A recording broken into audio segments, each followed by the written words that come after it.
with you. And with your spirit. A reading from the Holy Gospel according to Matthew. Glory to you, O Lord.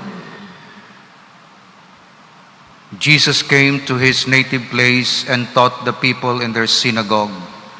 They were astonished and said, "Where did this man get such wisdom and mighty deeds? Is he not the carpenter's son? Is not his mother named Mary, and his brothers James, Joseph, Simon, and Judas? Are not his sisters all with us? Where did this man get all this?" And they took offense at him. But Jesus said to them, "A prophet is not without honor except in his native place and in his own house." And he did not work many mighty deeds there because of their lack of faith. The Gospel of the Lord. Praise to you, Lord Jesus Christ.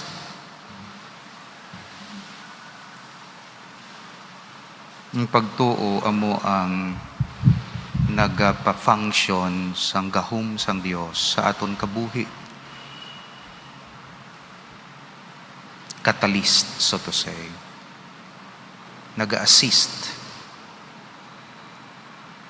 sa bagay nga ara iya ang grasya sang Dios or ang offer iya sang salvation. Pero kung wala ka pagtuo kag hindi mo mabaton, ang first part, which is the objective element of salvation, the offering of Christ of Himself on the cross, natapos na. Pero ang second part nga imo response, wala mo ginubra, wala mo ginhimo. Kung may bangkete, ara na ang pagkaon, napreparar na. Pero does not mean nabusog ka na. Kay dapat magpalapit ka kag magkaon. Kung hindi kaya magkaon, imo na naiya desisyon. Kay napreparar na sang Dios ang redemption na offer na niya. So ang himuon mo, kadto ka lang sa sakramento. Kaya ang sakramento amo ang means nga ginadistribute sang Dios through the ministry of the church. Ang grace nga ginbawi ni Kristo sa cross. That's why hindi ka mo magpati sa mga pagtulunan nga simply nga nagasiling nga tungod na salbar na, napatay na si Kristo sa cross, salbar na kita tanan. No, dapat magkooperar ka. That's why kung hindi ka kasulod sa ginharian sang langit, hindi tungod nga hindi loving and merciful ang Dios, nahimo na niya mo. God so loved the world, ginhatag na niya bugto nga anak. Ang defekto sa imo, kay waay kaya nagkooperar.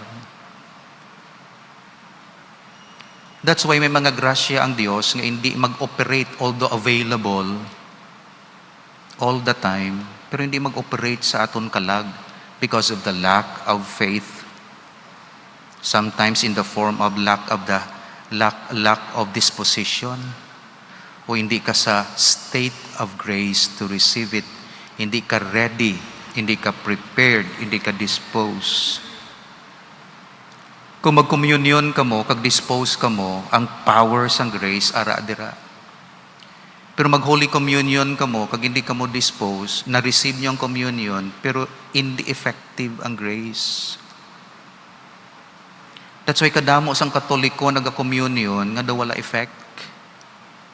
Hindi tungod nga ineffective ang lawas ni Kristo, kundi ang recipient. Hindi ang seed ang defective, kundi ang soil. Tinggas ang seed. Pero ang soil, hindi receptive. That's why, sabugan mo man sang maayo nga binhi, A1 nga binhi, pero ang soil mo, hindi maayo. Hindi siya magtubo. That's why, kinahanglan ang soil, spiritual disposition, may tatlo gid sa iya dira sa aton soul. Faith, hope, and love. Kaya kung wala na, which was given also by God when we were baptized. Faith, hope, and love. Kag wala lang na-develop para sa iban, kay tingin pabayaan nila, kay imbis nga faith sa Dios, faith sa iban, to sila yan nagbut. Di less effective. That's why may mga prayers kita kung kaisa, individual or family or community or even as a nation, na we focus on what we want to receive rather than on ourselves, how prepared are we to receive it. Kaya kung kaisa dito sa gifts naga-focus, wala ga-focus, paano ako na ready bala ako sini na then pangayo. Pero ang nagapangayo, hindi dispose. Wala gani relationship sa Dios. Gapangayo lang siya, wala gani siya relationship sa Dios. Wala yung ginakilala ang Dios, nga Father. Panakipbutas lang ang Dios. Last resort lang ang Dios. Kaya wala na siya, helpless na siya. Wala siya relationship sa Dios. Dumdumon naton, manggaranon ng Dios iyang tanan. Pero ginapapray kita, mag-establish ang relationship sa iya. Kaya para sa Dios, wala problema ang grace. Ang problema sa naga-receive. That's why gusto ya anay. Kaya i-save ya, hindi ang grace, kundi ang naga-receive. Para sa aton, ang importante, ang gifts, kag hindi ang giver. Pero para sa Diyos, ang importante, ang prayer, the one who prays, rather than our prayers. So naga-focus kita sa pangayo, pero wala nagatubo sa faith. That's why amuning hambal ni Jesus, and He did not work many mighty deeds there because of their lack of faith. So kung may pagtuo ka mo kaangay sang binhi sang mostasa, makasiling ka mo sa bukid. Gabuta ang imo kaugalingon kag magsaylo itagbong sa dagat. Hamak mo na nga promise. That's why ang mga santos taas gid nila pagtuo, and therefore they have received the gifts of miracles, of healing, martyrdom. Ako guro, kung martyrdom, mapalagyo pa ko guro. Hindi pa strong akon faith. Tambot lang. Pero sa akon disposition subong, di ako pangako. Pero kung tagaan ako sang grasya sang Dios, di pwede. Pero balaan ko, insufficient gid ang akon faith. That's why, ang prayer sa mga apostles, Lord, increase our faith. Wala gani sila pa nga, Lord, give us this. Lord, increase our faith. Meaning to say, pangayoon mo man ang iban, pero hindi ka magkalipat, mga muyo, na mag-increase ang imo faith. Iti ang world hindi conducive, hindi friendly, hindi open sa mga tao nga may faith sa Dios. Ang trend sang kalibutan, subong ginakadlawan ang may mga faith sa Dios. Ginahambalan nga mga superstitious, ginahambalan nga obsolete, ginahambalan nila nga, religion is the opium of the people. Faith, hindi na, faith kato sa hindi makita. Tungod ang world is materialistic. Puro lang material, kag wala sang dimension of faith. Pero sa Katoliko, mga Kristiyano, believers, faith is an essential element of life. Kung wala ka sang faith, may kulang sa imo. Bisan ano mo pa kakayod kag pangninguha nga mangin happy. Kung wala ka faith, hindi kompleto imo kabuhi. Why? Because faith is an essential element sa human being. Kaangay ka-essential sa food sa aton body, o essential ang air sa aton existence. Pero ang faith essential para sa soul naton, sa spiritual life naton. That's why may simbahan to nourish our faith. Pero ang simbahan is an instrument. It's the Holy Spirit who nourishes our faith. Pero tungod spirit siya, wala siya sang lawas, wala siya instrument. Nag-establish si Jesus ang body. Kag ginatawag naton church. That's why may mga structure kita, may pope. Pero body ina. Different parts of the body, but one Lord and one Spirit. That's why ang simbahan, ga-receive permi sa mga attack, kay siya ang body mo. Paano ma-attack ang spirit? Di na gani ma-attack virus. Virus na nga may body man na gani, invisible lang. Pero kung spirit, hindi mo maigo, hindi mo maano, tiruhon mong spirit, maano ka da. O i-persecute mo siya. That's why ang simbahan gina-persecute tungod sang spirit within. The world will hate you because of me, ang ban ni Jesus Christ. That's why ginabaton sang simbahan nga body siya. Kag hindi lang, kung body is not only body nga naga-enjoy sang privileges sang body, kundi body nga willing man sang sacrifice and martyrdom. Natawag nato ni punching bag. Kung siya sang simbahan, punching bag. Sang tanan-tanan nga forces. Kag ginabaton ina tungod body siya ni Christ. So kinanglanta ang faith, tungod spiritual kita, kag kinanglanta ang material things, tungod body man kita. That's why ang simbahan nagakinahanglan sang material things. Hindi siya ka-escape sa material needs. Hindi kay body siya mo.